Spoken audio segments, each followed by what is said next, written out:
Hey folks, it is February 22nd, 2022. It's 2/22/22 back here at Boardwalk Hall. And there is a chest that's being completely rebuilt and it's wide open right now. So it's a perfect opportunity to get a nice detailed look at how these things are built and rebuilt. So this is in the Great Division. This chest right here.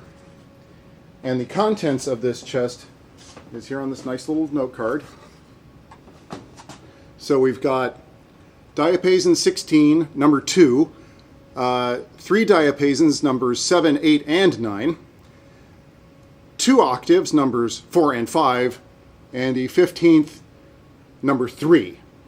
So if you can keep track of all that. Now for context, we're back here. This is kind of like the second level of the Great, and there are the 64-foot resonators that you've seen before on other videos. So we're going to head down there, where you see that work light, and take a look underneath at what it takes to restore one of these behemoths in place.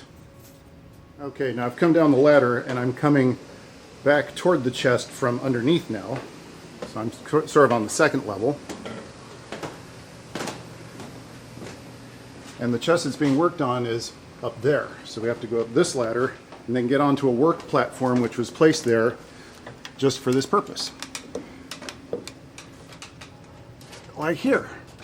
Now, I am joined for this video with another incredibly famous YouTuber, Carl Hersom. I didn't know that, but hello. Yeah, he has, like 15 million followers on YouTube like I do. We're part of the organ influencer sphere, right? Yeah. So here we are underneath the chest. All the bottom boards are off. And this is, as I say, a great chest, and it has been completely restored in place because it's just impractical to get this chest out without removing who knows how much other stuff to get to this, and it's kind of a critical part of the chorus. So it was decided to just go ahead and do this one now in place. So I'm going to get up here and take a look up in here. I'm going to take the work light.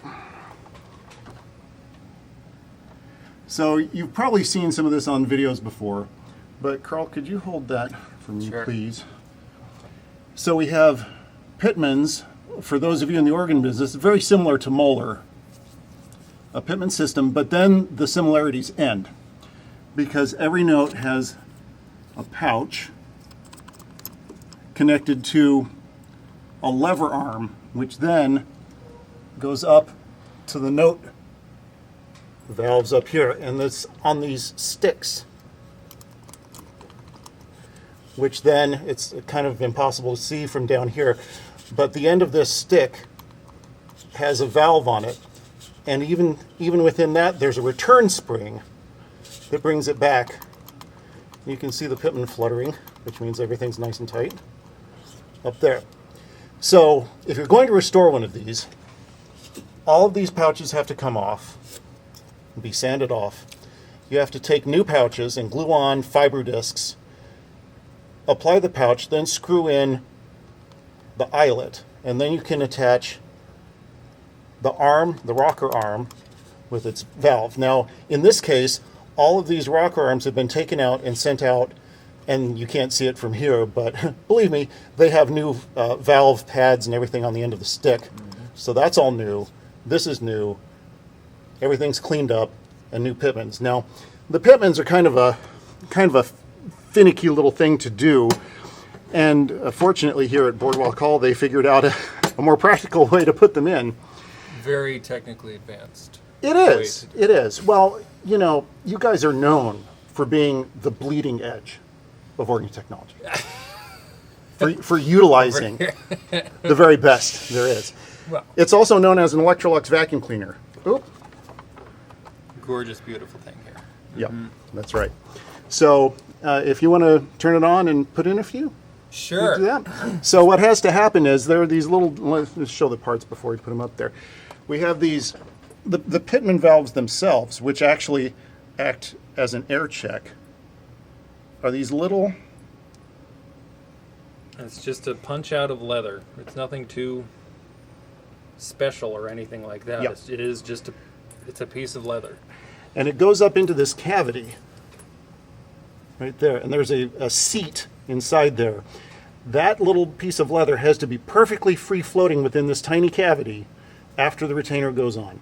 So the technological advancement is to use the vacuum cleaner to provide a vacuum to hold the pitmans up in place while they're applied. You want to turn on? Oh, go ahead. Well, yeah. So basically, all of these pitman wells are connected through a common channel, lengthwise for each of the pouch boards. This common channel all goes to these larger channels here, which we have a stop action right here, sitting restored and ready to go back up. Right. This is what exhausts. This is the action that exhausts all of these individual pouch boards. So, as Chris was saying, okay, we have to have a way to be able to put this retainer on without getting glue all over these pitmans. Right. When putting them in Because place. the slightest little bit of restriction will either make a note that will cipher or won't play. Yes. Depending on which position it's stuck in. We need that little pitman to be able to move. Right. And so, what we've devised is using our trusty old Electrolux here. We Yep. have the tube, the hose connected to a tube that goes up into this channel. So, when we turn it on, It's going to get noisy here. it'll be noisy, and you'll see But that's these okay. little pitmans. They will suck up. upwards. So I'm Yep. going to turn on. And you'll see they move up ever so slightly, Yeah. so they're doing their job. That little bit of motion is what determines a note playing or not. So, how we've been installing these in place is because we have that suction from the vacuum. See, they're being held in place by the vacuum. It's held in by suction. I'll do a couple, maybe 3 of them. Yeah.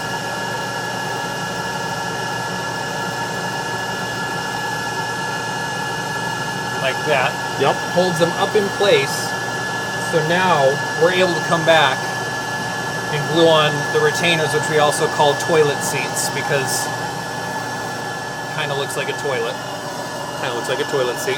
Yep. And note that these are actually made out of very thin aluminum, not Yes. not paper like what most of us are used to working with. The original ones were paper, but we noticed over time, due to the compression of the bottom boards against the pouch boards, those original paper gaskets actually ended up compressing into the well, which gave the pitman almost no movement. So these aluminum ones are still extremely thin, but are a bit more rigid. Yep. So we don't have that compression. And they work beautifully. Yes. So everything that's been restored in this organ, as far as I know, most of them have had the aluminum Yep, pitman that's retainers our put in. standard. That's what we're using now whenever we do a chest. So we take here. So we went to the Starbucks at the front of the hall, and got a lot of their caramel syrup. That's what we use to attach these on. But no, I'm totally Hey, you kidding. stole that from my macchiato. Okay, I'm totally kidding, but wouldn't that be fun if we used that? Yeah. So this is actually just barge cement. And we just use just a dab on each end. Just little the bit tiniest there. little bit. A little bit there. Because all we have to do is just keep this very, lightweight aluminum retainer in place when the toe boards are off. Right. So we center it, and then I'll take, just to get any excess off. And that's basically what we're doing here, and how we are able to put in new pitmans and pitman retainers on a chest in place. Right. Electrolux is a wonderful, wonderful tool to have. Well, and it really is, because it runs for hours and hours Oh, and yes. hours without Yes. complaint. We had it running all day yesterday. It did a great job. And we are nearly finished on this chest. Yeah. And So I would then- remind people that this is how many? Let's see, 1, 2, 3, 4, 5. So it's like a 7-rank chest times 73 notes. So 7 times 73 is how many individual Or over 500. Yeah. It's over 500. individual Yep. Pitmans and things. And that's one single chest of many chests in the Great Division, Right. of many divisions in the Order. But we're getting there, Oh yeah, slowly but surely. it's really coming along. Now, while he's doing that, Thurman, I'll note here that this chest also has a row of key pneumatics along this row here. And when this chest comes offline, the entire Great Division is disconnected because all of the other straight chests on the Great Division are fired from this chest. So the signals come from the relay room up here. Remember my signal flow video? Come in here, fire this, then these pneumatics fire, and those send the signal out to all the other chests in the Great. So right now the entire Great Division is offline because this one chest is offline. You can kind of think about it as it's like a wheel and spoke design. We have essentially one. Do I have these? I can actually turn this Yeah. off for now. Now watch the Pitmans fall down. Oh yes. Yep, there we go. Okay. Yep. Falling back down. It's a kind of a wheel and spoke design. So we have signal from the console going up to the Great Keying Relay Room, the pressurized keying relay room. And then for the Great Division of the organ, we have one single set of signals, one for each key, coming from the keying relay room for the whole Great Division. And so that one set of signals comes to this chest here to fire these magnets, these primaries. You'll notice here, every single rank has the Pitmans and Pitman retainers, but this board right here does not. Essentially what that means and what happens is whenever one of these, whenever primaries are, whenever Yeah, the whenever magnets an and primaries are out here. Yep. Whenever an organist presses keys on the Great Division, on the Great Manual, these will always fire, and these little fingers here will always collapse. So these fingers send out signals to every other Great Division chest. Yep. So it's basically like this is the nucleus of the Great Division. And if this chest does not work, none of the other chests in the Great Division work. So it's a very important chest. But this is the nucleus of this chest sends out all the signals to all the other individual Pitman chests in the Great Division. So it's at least as of right now, it is a very, very important chest in getting information sent to all the other parts of this division. Now I would note here that this chest is almost finished. The leathering's been done, the valves up here have been done, the Pitmans are going in, but it's not quite done because then there have to be strips put across between the individual bottom boards because the bottom boards go this way.